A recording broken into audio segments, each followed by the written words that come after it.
Mənim anam həyatı boyu, mən özümü bildim bileli, məndən narazıdır. Mənim anamınki oğludur. Həmişə. Bu belə olub, belə olacaq, həmişə. Mən özümü bildim biləni, bax mən özünə deyirəm ki, mənim anamki oğludur.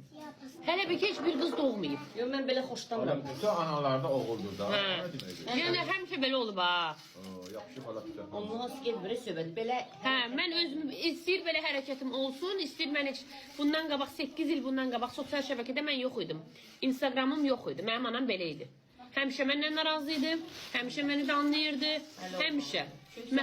Hə, görsən, oğlu da olsa necə oğlumdur. Hə. Oğlun özü. Həmişə. Yəni mən heç onda sosial şəbəkə heç istifadə eləmirdim. Nə canlı bilirdim, nə Instagram bilirdim, nə TikTok bilirdim. Mənim həmişə anamda oğul olub qabaqda.